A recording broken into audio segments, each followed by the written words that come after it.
Hello, everyone. I'm Mike Jungbluth, but more importantly, I'm here to moderate a fantastic panel with some truly excellent people here from Steamroller. So, if y'all want to introduce yourselves, I'm going to start top left and go clockwise based on this random Discord. Hey, that matches the one on the Twitch stream. Aaron, you want to introduce yourself? It's me first. All right. Hello, everybody. My name is Aaron Gilman. I am a co-owner and the chief creative officer at Steamroller Studios. How much am I introducing myself? Is that it? Just my name and title, or do I Yeah, keep yeah, going?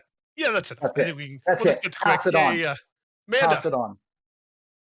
All right. Well, it's nice to be back with a much bigger crew and no slides. So, I'm Amanda. I am head of animation, and I just want to say, if any of you guys watched my stream or stream talk last year, dropped the but now there are two head of animation. So I just want to give a shout out to Steve Melograno. Him and I are now running the animation department. Yeah, at Steamroller, and I am going on 8 years now, and yeah, still not planning on leaving. So that's good. But Awesome. good, Josh. Hi, everybody. I'm Josh Carroll. I'm the head of the art department at Steamroller and also creative director on our internal IP, Spice Frontier. Awesome. We've already been chatting a little bit behind the scenes, and obviously this is focused on leadership and the things you've all learned. And I kind of want to kick it off. I think maybe Aaron, I don't know if you want to start with this one, but the thing that you had kind of said when we were getting ready for this was we're going from small to medium. So Mm. can you sort of explain to everyone? I guess I feel like that's a good context to where a lot of this conversation is probably going Yeah. to be. Well, I think probably I would the concept of growth is something that Jalil, the CEO of Steamroller Studios, and I spoke about for months prior to me joining the studio a year ago. It's actually my 1 year anniversary in the next couple of days. Um, and the background that I have, Jalil and I sort of went very different routes in our careers. I kind of went the really big studio route. I was at Weta Digital for a very long time. I was the head of animation at DNEG prior to coming to Steamroller.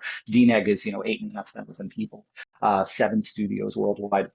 And so through my career, I sort of witnessed firsthand and tried to fight it in many ways, a lot of the problems that come with growth.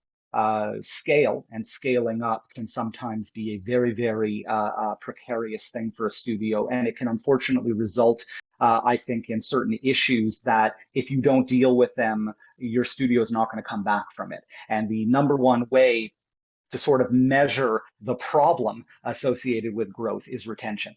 If people are flying out the door for $2 an hour extra down the street, you have a problem. And so, really, for me, when I came into Steamroller, the goal, I think, for the most part, was to try and address this issue of transition. Steamroller is an extremely successful studio. Its growth has been exponential over the years, and it's a wonderful place to work. But when you're a small studio, you're firing from the hip. That's what makes you so wonderful, which is you're organic. You pivot and you move and you deal with situations as they come up, and you try to be as proactive as possible. But as you make that transition to sort of medium size, we're getting up to 180 staff now. We're not small anymore. And so we've really had to kind of step up and put systems in place that do a whole bunch of things. One of the key things that our systems have to do is they have to preserve the beauty of what we had and what we have that has made us wonderful and great. But it's a bit of a double-edged sword, right? Once you start putting systems around it, you start putting systems around that organic fire from the hip kind of thing that made you, really, really adaptive. Then the question starts to become, well, are you becoming overly bureaucratic? Are you becoming too rigid? Is the engagement with the artist and the employee too stiff? Can people speak to the people that they need to speak to with any degree of, speed and efficiency, or is it like, an echo chamber, which is how I have felt in previous studios I've worked in? It's like you shout and you wait 3 months and all you get is your voice coming back to you. So that's really what we've been trying to do over this past year, is sort of take what we've learned through experience, put systems in place that allow us to preserve and ensure the value of the culture and the people that have made the studio wonderful, but at the same time allow us to facilitate growth while continuing to preserve that. And that's the trick. And we're kind of in a giant sort of, I don't want to say experiment, because an experiment, you kind of don't know what the result will be. We know what the result is going to be. We're pretty confident about what we're doing, but it's very exciting to watch as we go through this transition now. I'm interested. So I know you said not an experiment, but I guess, I mean, the whole point of an experiment is that you usually have a hypothesis, right? Like leading into it. So I guess if you had to distill maybe the things that you're testing, what is sort of the hypothesis that maybe you're using to So test against? what we know, and of course I'll give Josh and Adam a chance to speak, because if I get started, I'll just keep going. What we know is we've built the studio on a foundation of really good quality work. Amanda, Josh, Jalil, all of our sort of senior leadership team are unbelievably talented. We have a sort of pedigree for bringing people into the studio, and we vet them quite seriously. We test everybody pretty much. And so the talent that's coming into the facility or into the studio is at a very high level. So for us, it's not, there are aspects to what we're doing in this growth to continue to advance the bar of our talent. But I would probably say the most important thing that we are testing or experimenting with right now is how to develop relationships. And, relationship, the word relationship is a huge, umbrella term. What does that really mean? We're a studio that really believes that we need to have constant engagement, not only with our staff from the point of view of management and upper leadership, but we actually want our staff constantly engaging with each other. And we believe that if we can create really healthy relationships that are collaborative, communicative, people know how to listen, they know how to be vulnerable. We teach a lot about leadership in the studio from a training standpoint. We believe that those relationships and the value of them naturally extend to the way that we interact with our clients. That's really the key, is developing relationships. And so the systems that we've put into place over this past year, they don't have the philosophy or the perspective of developing a relationship between a boss and an employee. That's the key thing to understand here. We believe that as we grow, the people who are in management roles, ultimately they become the bottleneck, because the ratio of people we're bringing in to do the work and the managers that are running teams of people, that ratio starts to grow and grow and grow, to the point where managers just really, essentially all they do is manage, and they stop leading. So those relationships are important to preserve and develop, but most importantly, the relationships on the ground between artists and employees are essential for us to develop. We want to grow leaders of the future. We don't just want to say to someone, hey, you do your job really well, you're now a lead in a new position. We want to be developing those qualities from day one, the moment you come into the studio. Yeah, and if I may chime in and just talk a little bit about, because the word experiment is also really fun. And it also could have been a very cruel reality check. If we wanted to implement something and find out that it just completely failed, we probably need to rethink our philosophies, because in some degree we're probably finding some sort of success in there. And I have to give a lot of credit to Jalil bringing in Aaron, and then Aaron coming in the way he did, because those experiments you can't just launch across an entire department or an entire studio. You'll probably have mutiny, right? You'll have people coming back and fighting and saying, no, this is how we've done it, it's working, it's fine, whatever, it's too much. So you have to really find an environment where you can start to test out these systems, hoping that the predicted result that we want, because that's what Aaron's kind of saying. We did have a core philosophy already in place, and we're just really looking to push it. We're really looking to reinforce it. And we're looking for it to be able to be expansive. So you start small. You want it to be a nice closed environment. We didn't unleash it to a lot of departments, but we picked one of our, legacy projects that have been around for some time. And Aaron spent a lot of attention working with that team and figuring out what it really needed, listening to what it really needed, and then molding that into something that can work with other projects and other departments. So it was a very controlled spot where we wanted to make sure it was going to be successful and we can make changes without doing any damage or reversing what we just taught everybody. It was very much we wanted to see it succeed and then approach it a step at a time. And I think that's also this exciting thing about making art, right? Like it's never a sure bet. There's always a certain amount of risk, and I think having those things established, like Aaron was talking about, the relationship being the bedrock of all the kind of the ventures that we do, I think is the thing that takes it from uncertain experiment to okay, now our thesis can actually play out and succeed, right? Yeah, that's awesome. I'm interested. So Amanda, as someone who's now been at Steamroller, I think of the three of you, are you the one that's been there the longest? Yeah, quite some Yeah. time. I think I might be rocking like 5 years, right? No, 6. But Yeah. Josh? So I'm Yeah. interested. Oh, sorry. Go ahead. No, go ahead. Go ahead. So you're in that position of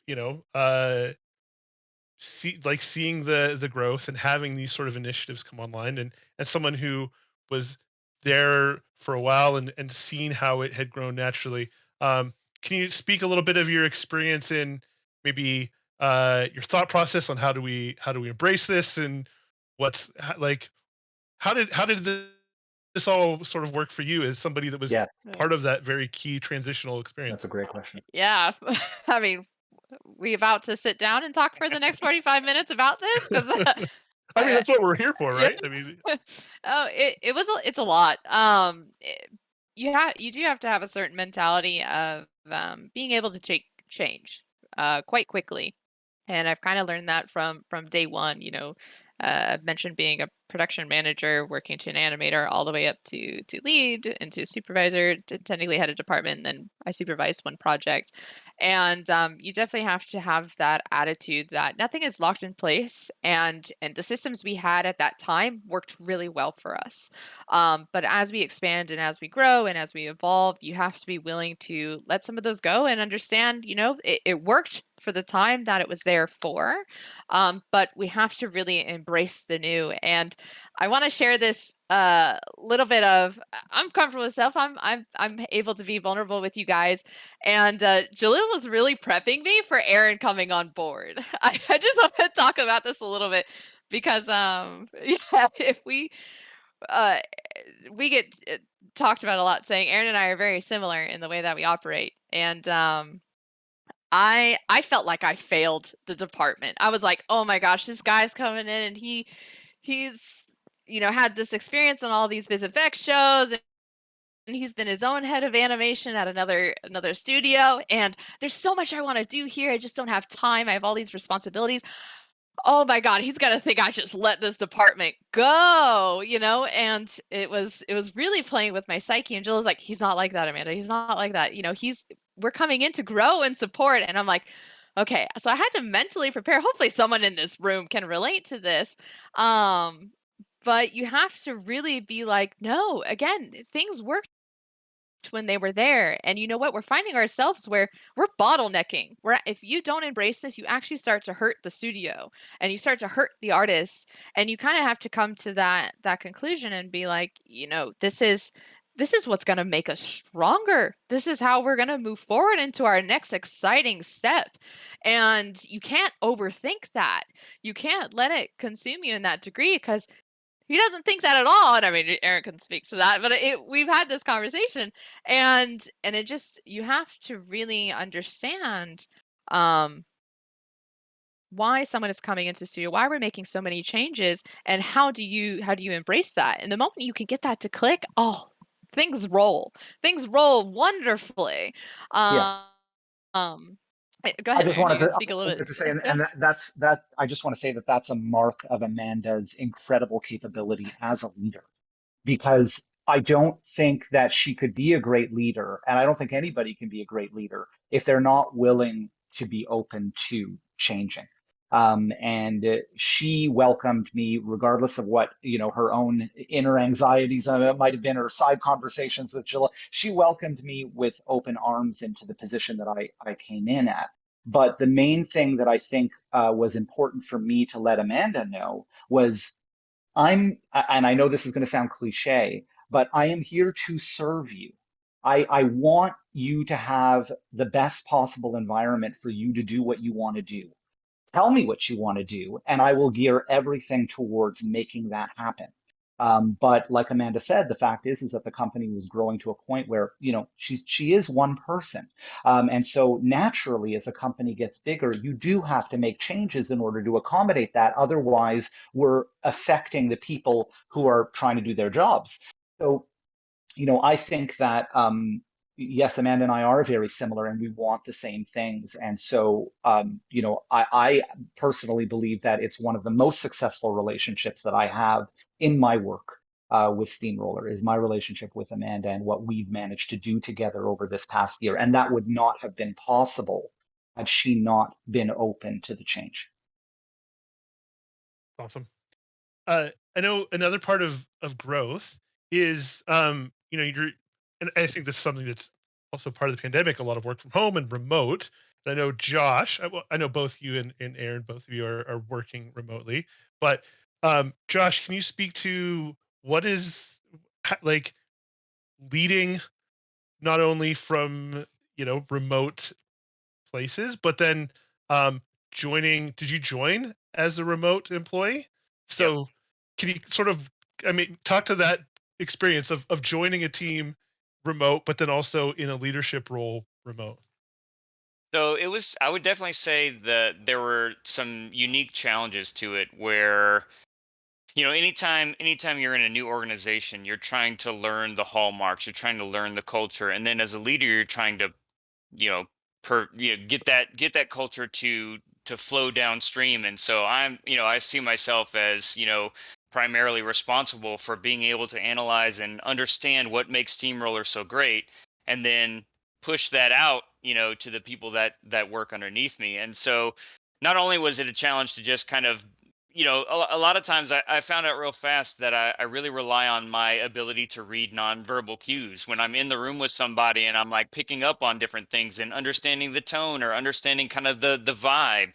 And so learning to kind of try to get that sixth sense back across a video screen was definitely a challenge. But one of the things that I took from my kind of analysis there was finding ways to try to insert those things almost intentionally in like the meetings that we hold or the way that we organize around the team, right? So one of the things that I try to make sure that I'm doing is always willing to be like effusive with being jovial or being funny or having moments where we're human, right? Because I feel like in the interactions between meetings in a normal studio setting, you get these like little, you're ribbing, you're joking on something, you're not just down to business. So what I've really found is I have to almost institutionalize that now, right? So it's like, I'm gonna take the things that would be, water cooler talk and try to find ways to kind of pull that out of people who it may be a lot harder to get that across the screen or, that sort of thing. And so the first thing I'd say is like really allowing people to see each other as people and learn about each other and grow in their relationships with each other is probably the primary challenge, because you don't have a lot of the like everything is willing, right? It's like I'm only talking to you when we both have our screen on, sitting down in front of our machine, as opposed to being able to just lean over and be like, "Hey, bro, take a look at this." And so trying to find ways that I can nurture those little interactions, in a meeting, if it's just grabbing on. Somebody mentioned they were doing something over the weekend. Oh, I'm gonna take hold of that and actually spend a little time with that, as the meeting moderator, and actually allow that to play out a little bit for everyone, rather than just being like, all right, guys, the meeting time says we start now, so everybody, stop the small talk, down to business, right? But then other ways, it's also about, vision casting becomes very primary, right? And being able to kind of rally the team constantly around what we're doing together, when the disparate parts, people may feel more distant from each other than they normally would. If we can walk into a gallery space, we're in the studio and we see all the artwork that everyone's doing up on the walls, and everyone's in that creative environment that's really, cultivating of, artistic passion and stuff like that. There's not a singular answer, I think, is the big trick, right? It depends on the people you're interacting with, the team, uh, knowing your people is primary, because when I have one group of people in a room, I may need to kind of adjust my approach more drastically or whatever, depending on, whatever the personalities involved or whatever's up for discussion. But, I guess the biggest thing would just be to find ways to humanize the work and to still be artists, even though we're not all together in the same Yeah. space. So Josh hasn't experienced this so much on the IP side of our studio, but on the sort of larger service side of the studio, we actually have institutionalized, going back to the word that Josh had used before, this kind of thing with a lot of different programs that we have running on every project weekly. So one of them called Let's Chat. So every Monday on every project, we have a Let's Chat, which is basically it's an opportunity for everybody on a team to get together. Of course, it's virtual, it's within the Zoom environment, but it leverages Zoom's breakout room feature. So basically what we do is it's 15 minutes long. We don't want it to feel like a meeting. We purposefully have designed it to be very short.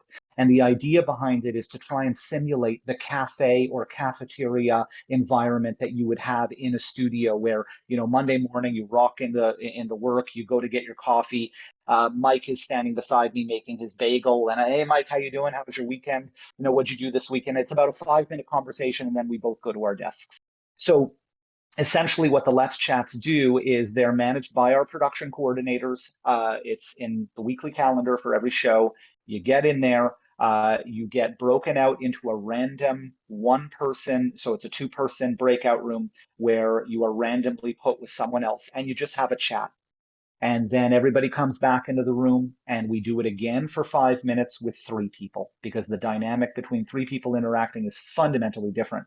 And it's basically an opportunity just for people on a show to get to know each other. Because when we're working in a working from home environment, you could spend weeks and never interact with someone who literally is doing the next shot in a sequence with you. And so we have found that it is extremely successful in solving those types of culture dynamics that ultimately got killed to some degree with the pandemic. Yeah, that makes a lot of sense. I know the other thing when we were chatting that you've focused on a lot is training and dedicating training as a thing. I know Amanda, you're part of this. I know Aaron, you're part of this. I Yeah, don't know who wants to Amanda sort of can kick go. off your training approach, because Yeah. I think it's awesome. Yeah. So, we are really, really proud and happy to say that, training and building leads within is definitely one feeds into our growth philosophy. Just say that. If we focus in on growth, what does that mean? Well, training is a really big component to that. So at the studio, once a month, each project has 1 hour of training that they can use for anything that ranges from talking about one of our supervisors' workflows to possibly bringing in a guest lecturer because somebody knows somebody that knows a lot about this particular topic. Or maybe it's just a roundtable talking about hotkeys. No matter what, that space, that 1 hour a month, whether you use it in a half hour or an hour, is super duper crucial. And Aaron speaks to this really well, and you can chime into this, but talking about how do we build confidence with the team? How do we build relationships within the team? How do we identify those that have those leadership, tributes or even goals that they need a place to really expand on those, or a place that they can utilize and focus. Okay, how do I give clarity to a team if I'm going to spend time giving a training session on the anatomy of a dog? This is that space to do it. We've given them that space where we gather a whole team for that meeting. And if they're the one running that lecture, they have the entire team's attention, and they're going to go through and have that training. Maybe it ends in a Q&A where now they get to kind of talk back and forth to the team, and it just kind of builds their confidence, not only with their colleagues, the ones that are on their project, but also, showing their supervisor, hey, I got this, and themselves being like, you know what, that was not so bad. It wasn't that bad talking to the team. I know all of them. It felt good to accomplishment. I would love to do it again. And that just kind of builds their confidence within their project space, as well as allowing supervisors to be like, hey, maybe you might be interested in taking on a leadership position. I see that you seem to be flourishing in this type of skill set, and maybe this is something that we want to start working towards. So it's really a win-win between the studio themselves really enforcing us to utilize training, but it really helps the projects themselves in multiple ways, whether it's learning a new skill set, whether it's building someone's confidence, or even just building a more collaborative environment. And Aaron, I don't know if you want to speak a little bit more Yeah. to that. Yeah, well, I think Amanda said it all. I'm really well. I'll just say that training for me personally is about developing future leaders, which is why we don't want our training to be owned exclusively by our leads and our supervisors. Now, that can seem a bit contradictory because the leads and the supervisors are the ones who know all this stuff, right? And of course, we do have our leads and supervisors doing tons of training, but we also have people on the ground who have developed skills over time, who are particularly adept at certain things. And we spend an enormous amount of time trying to find those people. We dedicate a lot of our system's energy, the sort of engine that's running on the ground, is dedicated towards finding people who know how to do great things. We don't really care what they are. Obviously, they're generally animation oriented. You're really good at constraints. Your stepped to spline workflow is amazing. But generally, what we're looking for is opportunities for people to develop leadership skills through training. Because when you're training, you are building relationships. When you have a boss, quote unquote, a lead or a soup, who is interacting with an artist that doesn't have that title, the leadership relationship is already kind of set in stone, which is they are my lead, they are my supervisor. That leadership relationship has context. But when you've got artists that don't have those roles, that are interacting with each other, where one is freely giving their knowledge and support to people around them, you get a different type of relationship that starts to grow. Now, imagine everybody is doing that. Imagine if you have an environment where, sure, you might have some people who don't want to do public speaking. That's fine. We can do screen capture videos, we can do wikis, we can do emails. Doesn't matter. If everybody is giving something of themselves to support people around them, then what will that relationship look like when they do ascend into a lead role or a soup role? They've had all this time to flex those muscles, to exercise those skills around communication, around listening, around vulnerability, around all of these things that are so critical to being effective in a creative, collaborative industry like ours. So we believe that training, obviously we want to upskill everybody all the time. We want to be a studio where you come to us, you're going to grow, your talent will grow, but we also want to be a studio that is grooming future leaders so that we can always have those very, very positive collaborative relationships. That's awesome. That actually feeds really well, I think, to one of the questions we have from the chat, which is, I think that's great at sort of like, I think, priming and starting to recognize those future potential leaders.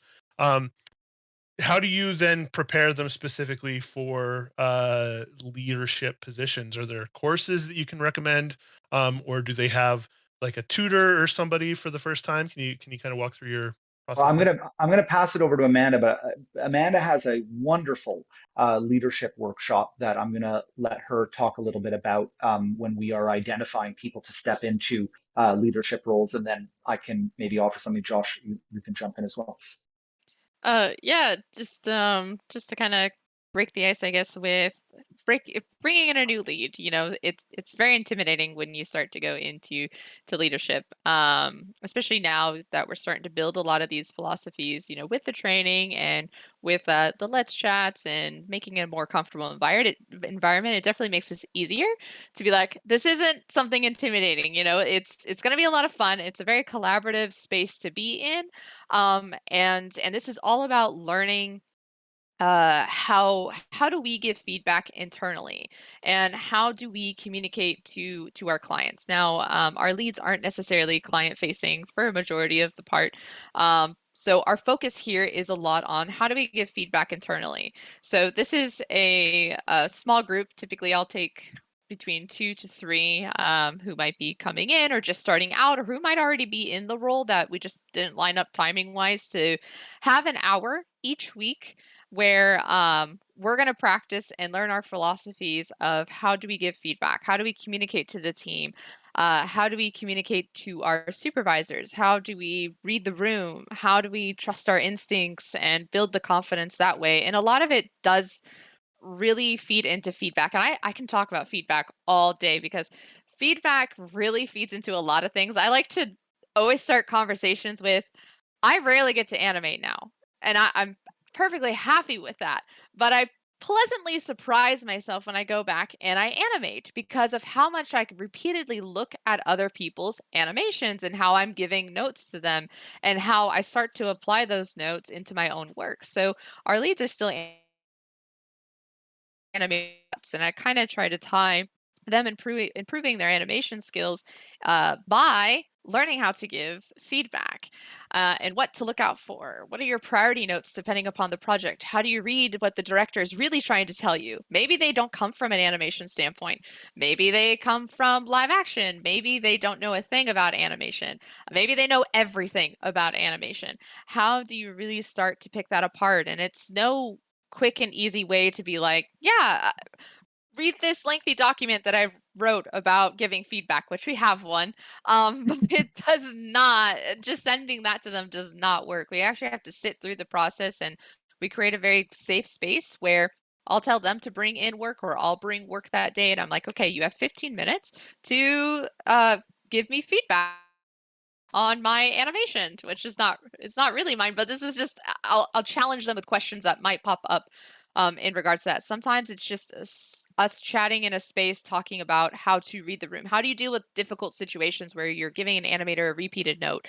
How do you recognize that they're having a shit day, or that they're going through a really tough place personally? How do you navigate that, and how do you support it? Because everything ties into the culture that we're building at Steamroller and the growth that we really want to hit home. And a lot of that is creating a positive environment. We get critiqued every single day on every single thing all the time. And if it was someone just trashing you all the time, just being like, oh yeah, this is wrong, this is wrong, this is wrong, this is wrong, then you're probably going to hate animation at some point, or be really jaded about the industry. And you probably want to move on to another studio. While we do spend a lot of focus on creating our feedback sessions into more training, it feeds right back into teaching, into training. That's right. Yeah, we want to take those opportunities to bring our young artists who may not have, 2 studios under their belt, and they know what other environments are like. This could be their first time in the industry. And we really want to make sure that they're absorbing as much as they can.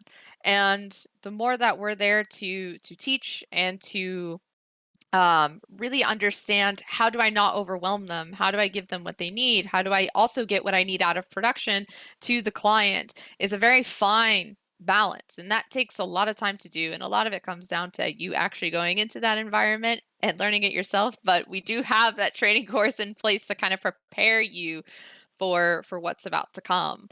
Um, And then so of yeah, course that's a little we bit. do, yeah, and we do other lectures, like Hmm. we just recently did one across almost the whole studio on how to interact with people. Yeah. It was just about interaction. It happened to be geared more towards how do we interact with our clients, but there were so many principles about how to unlock a relationship, right? Relationships are puzzles. And we all know if we go into a relationship with the same mentality across 10 different people, we're going to have 5 of those people that we're going to bump with. And so relationships, we talk a lot about the chameleon effect. A great leader knows how to adapt to the way that different people think. And that requires effort on the part of the person to understand the person that they're interacting with and then ask themselves, how do I modify the way in which I communicate my behavior, how I ask questions in order to get the very best out of that person? So there are a number of different ways that we are communicating with staff about these leadership principles pretty much from day one. It's not just relegated to people that are going to go into lead roles. But yeah. Josh? Yeah, Yeah. I would just add to that at some point, a lot of times I've found that in my own experience, leadership is about reps at some point, right? Like you have to have the opportunity to apply what you're learning to whatever scenario it is you're learning about. But and Amanda alluded to this. What in my mind, what's incumbent upon me as I'm raising up other leaders is giving them both a platform and a space in which it's okay to fail, right? Get the reps in a place where it's like we all understand you're growing, you're learning, and you're going to get there, right? So they have the positive reinforcement, but also the flexibility to not be awesome at it first, right out of the gate, and then they get there, right? Yeah, and we say it all the time. We are constantly telling our staff, we don't care about the fire. The fire is always going to happen. There's no show that ever didn't deliver on time with at least 10 mistakes that you made at some point or another in its lifespan. The fire is not the problem. It's how you pivot to the fire. That's the key. And that's what we want to train people to do, is to be agile, lose the stress, pivot and maneuver and deal with it and grow from it, Yeah, I'm interested, and you touched on this some, Amanda, around with the training, and then also what you were talking about there, Aaron, with there was the whole sort of almost the studio wide thing. So you're building time into people's schedules, like with the coffee talk. Like, can you sort of speak to how much time for these things that you're sort of specifically blocking out of their schedule and saying, instead of task work, we want you to be doing this stuff? Amanda. Okay, yeah. I was like, yeah. So, we deem all these meetings exceptionally important, and it definitely takes a bit of juggling. That's for sure. Like, this is where I give my tip of the hat to our production crew, because they're in our staff development coordinators that manage a lot of how we want to conduct things internally. Because yeah, you are talking about having leadership training, making time for training, going into let's catch ups and other training sessions that will be dedicated to the project and yearly evals and stuff like that. So since we believe that we get a direct return from having all of these conversations, because we all know the damage of what burnout can do, what working very unhappily can do. And if we really aren't focused on the people, then we're not going to produce the best work. So then what's the point of all these meetings if we're not seeing any return on it? And what I mean by return is that it's creating it's a more lively environment. They're getting resources they need that if they were working super isolated in a very remote container, they might not know that their lives could have been 10 times easier if they would have known that the person that's working next to them on the team, not literally, but remotely, had this workflow that saved, an hours of time instead of grinding through, how do I work with this mocap? I'm not getting the quality that I'm really looking for. My supervisor I can see is getting, is trying to figure out how to navigate it, and we're not quite sure. And little do we know, some other person was struggling with it and found a way to work around it. So all these training sessions are recorded so that way we can start to build up this library, and it becomes a less time consuming thing, I guess, for training, because we're going to have this built up library at some point, which I doubt it. We would have everything in there, but it's meant to really speed up everybody's production because they're in the right mindset They know that there might be, how do I learn more about weight? This is my first time working with creatures. Am I going to sit here and experiment, 10 times trying to figure out how to do that and possibly cost on the production time? Or can I go watch a training session or have a chat in my coffee catch-ups and let my supervisor know, hey, I could really use some help on this front. So that way I can speed up my workflow for production. So that's where we're really seeing a big return in having these connections, not only relationship wise, but also on the training front, where they're not noodling as much. They're not scared to reach out for help. They're not scared to ask for the clarity on their shot, or saying, I don't know how to do this. I suck at cameras. Is there something that can help me? So the fact that they get excited to help each other in the Slack channels, the fact that they get excited to talk to soups, I will say has actually picked up production. Even though, yes, technically, if you were to look at paper, it might be a little less on task work, but the thing is the return is actually greater and the quality bar bumps up. So yeah. Oh, go If ahead, I Aaron. could take Or a Josh. minute just to brag on the studio for a second. I've been with the studio for a little over a year, and that was one of the things that really struck me when I came in, is that it's an opportunity for the studio to kind of, for lack of a better term, put its money where its mouth is, right? We say we care about developing people's careers and their abilities and and lifting everybody up and bringing them forward. And in my mind, it's a very practical display of that, where it's like we're willing to commit real cost, in terms of time and energy and focus and preparation and organization to, people's career development, which I think is really great. Yeah. Yeah. That's probably the most important thing for me, is I want us to be constantly accountable for whatever we're saying we want to do in principle or philosophically. I want to get called out all the time because I really do feel like we need to be accountable. And so those regular engagements that we're having with artists force us to be accountable, because it becomes pretty damn obvious when you're not delivering on what you're saying if you're meeting with people regularly. And luckily that hasn't been the case so far. So that's really good. Yeah, just to even add more on top of this, because of the accountability, and us holding ourselves to our word, like Josh and Aaron are saying, we actually move faster.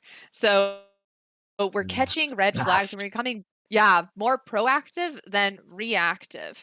So if something needs attention, or if something, the potential of a fire might be coming up, we're able to respond exceptionally fast to that. If we need to shift people around, if we need to supply more support, um, if we it could be anything really on that sort. If maybe someone's leaving, which is absolutely acceptable and a-okay, then we can start to plan for that earlier, so we're not caught in a bigger fire. It's just a small one that we're trying to work on resolving, because it's a complete natural thing to happen within the industry. So as we're building all of this and taking more time on the front of all these topics we're talking about, we are becoming more proactive rather than Yeah.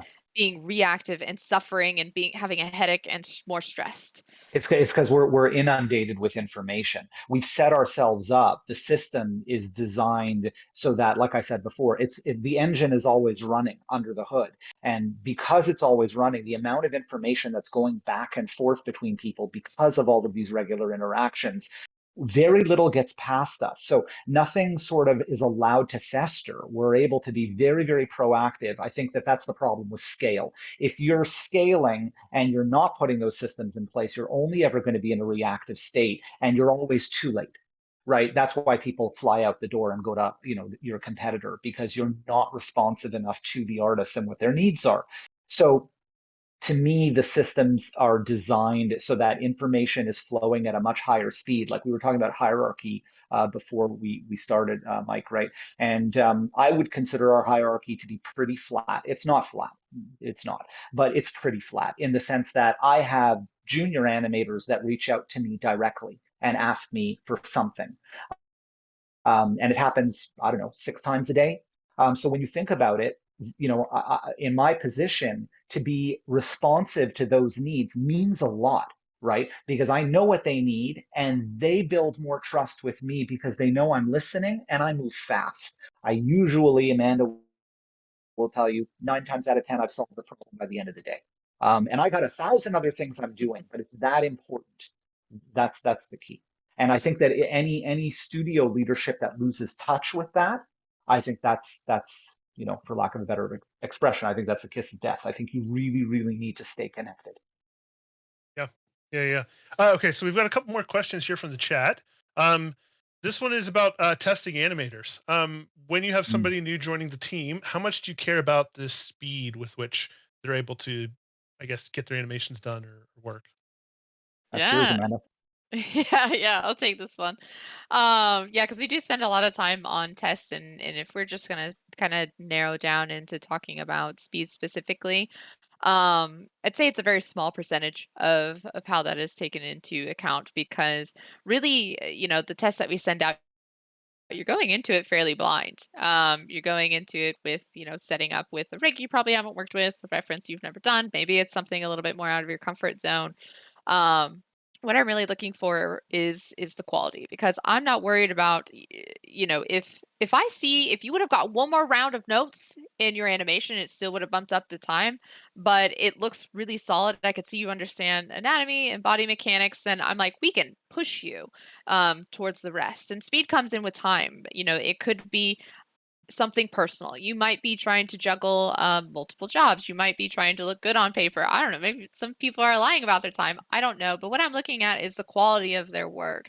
So that time is a very small percentage of what is really being able to be taken into account. Because really, what I'm looking for is the quality. And if I see that you've taken the supervisor's feedback really well, if you have a strong leadership team that's there to support you and to help you and to train you and to ease you into this process, then we're going to move into an interview. That's no sweat.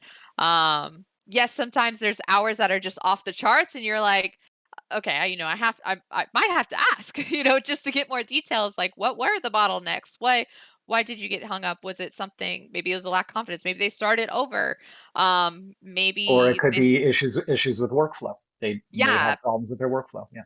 yeah, maybe they're working on a really ancient machine. Honestly, it just be a matter of kind of getting more details on it. If you're seeing hours that are quite absurd, I mean, yes, we see an average now of the tests that we get back, but ultimately, to answer this question very shortly, it's a very small percentage of the time being taken into account for that.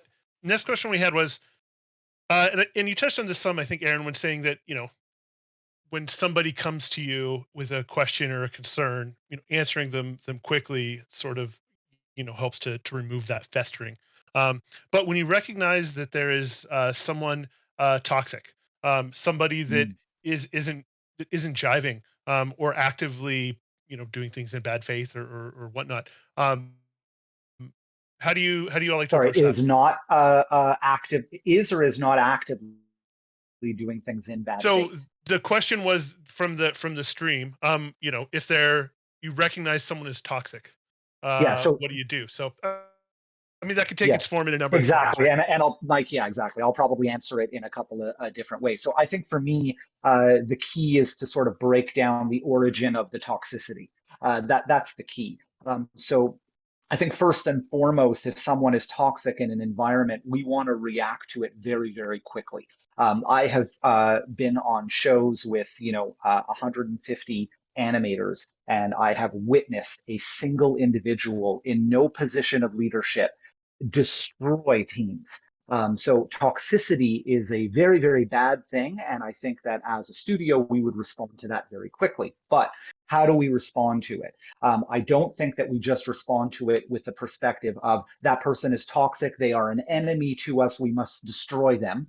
We don't think that way. We want to really kind of drill down to the origin or the root of the toxicity. In order to do that, we have to hope, and I hope that people will understand our philosophy at this stage of this talk, which is we have built relationships. Everything for us is about relationships. So the presumption is if someone is toxic, there is already some foundation of a relationship there that we have developed over some period of time. Maybe it's a month, maybe it's 2 years.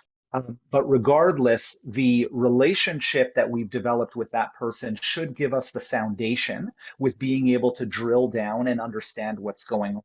Part of the things that we teach at Steamroller that I talk about endlessly, and Amanda will smile and say, there she goes, is in the leadership philosophy is the Socratic method, okay, which is asking questions. So anybody who's studied Socrates knows that his whole form of argumentation was around very, very strategically designed questions.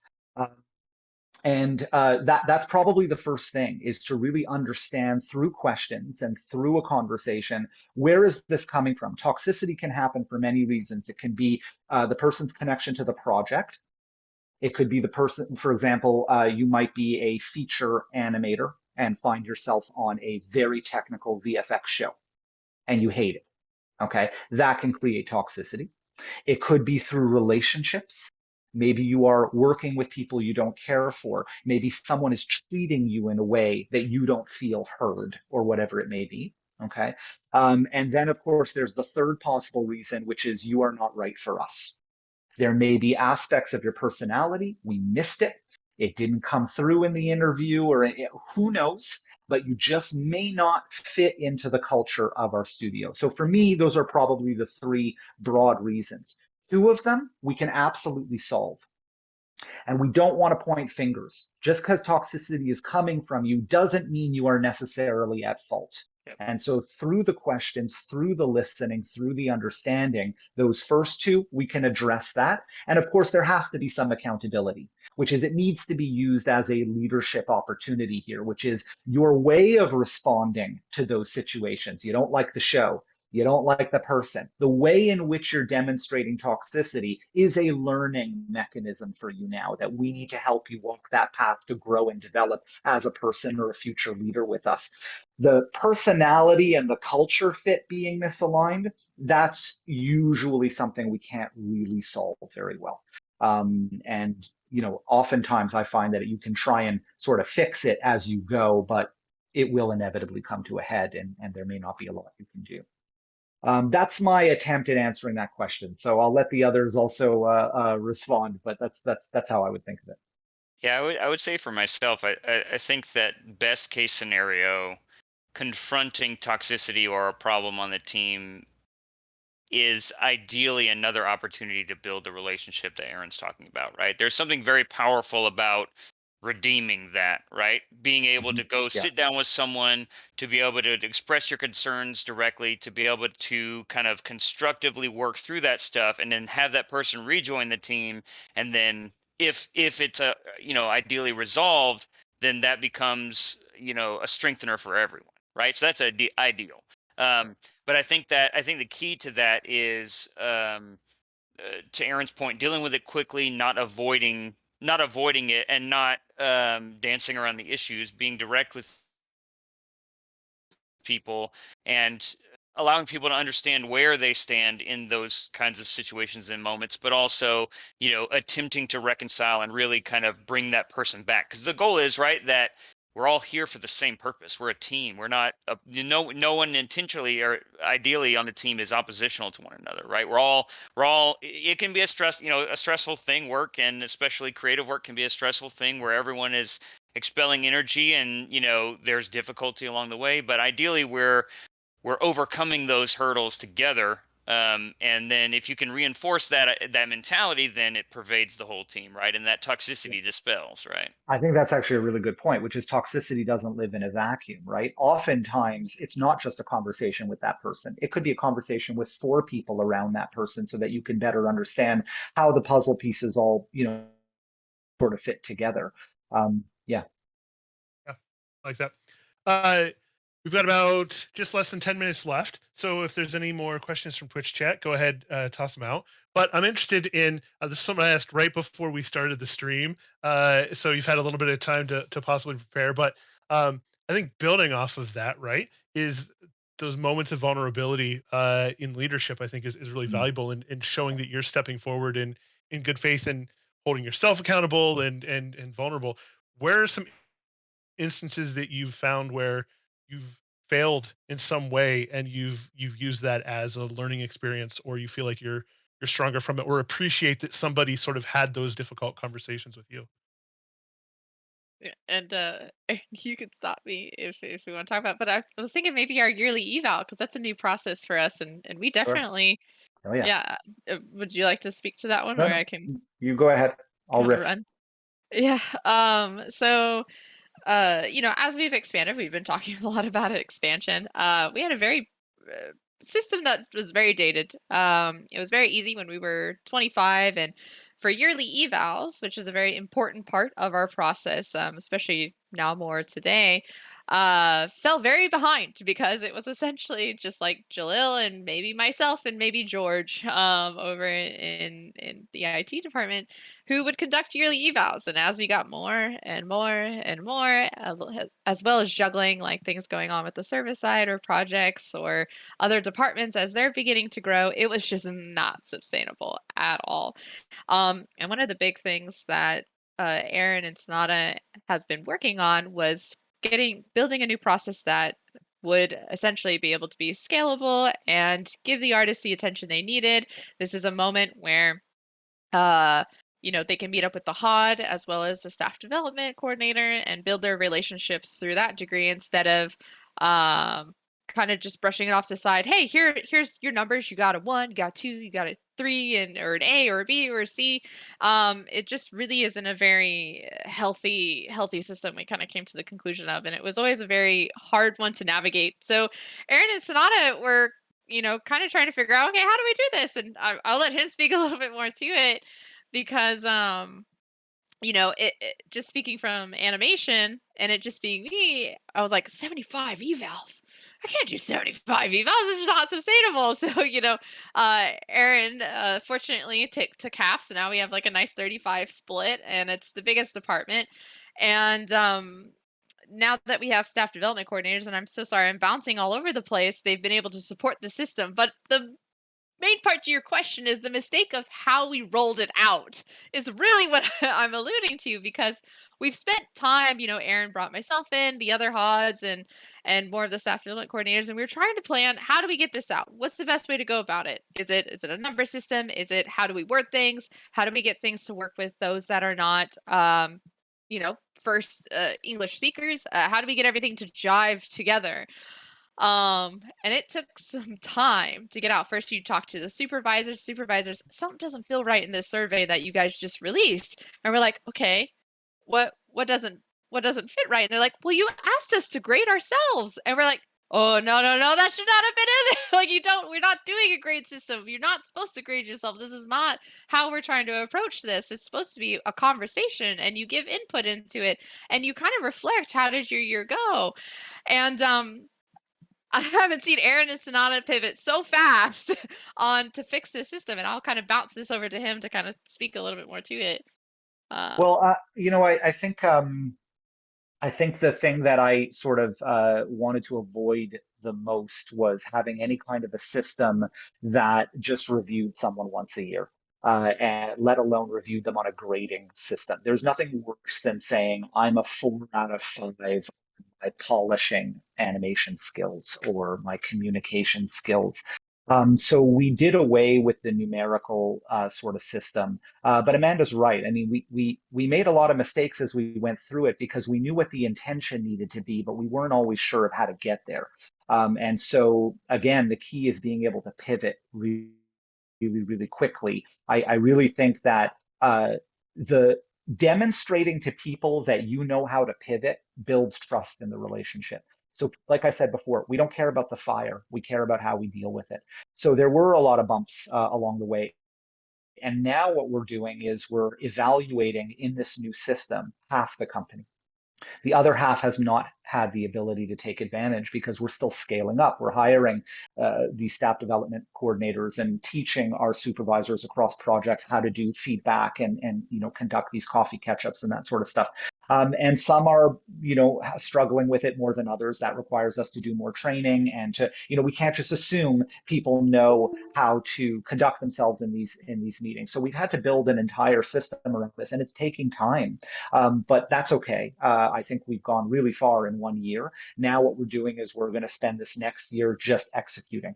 And then throughout that process, we will reevaluate and reevaluate and reevaluate. And so the year after, it'll be better and then better and then better. And that's the key, really, I think, to the whole thing. But to answer one aspect of your question for me, Mike, I talk a lot about what some people have struggle with quite a lot. If anybody's ever been in a relationship and they're constantly frustrated by the fact that the person they're in the relationship with keeps making the same mistake.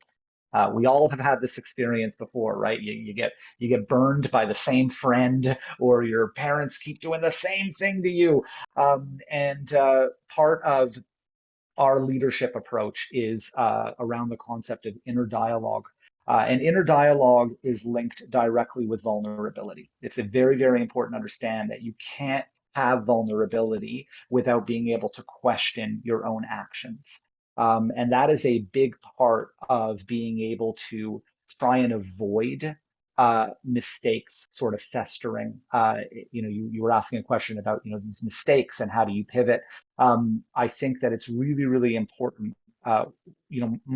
Much of my career, although more towards the second half as I was more in leadership roles, I really started to try and develop this technique of asking myself what I was doing wrong, whether it was a word I used, an inflection in my voice, a tone, an expression. Maybe I didn't ask the question right. Maybe I said something politically incorrect. Maybe I wasn't sensitive.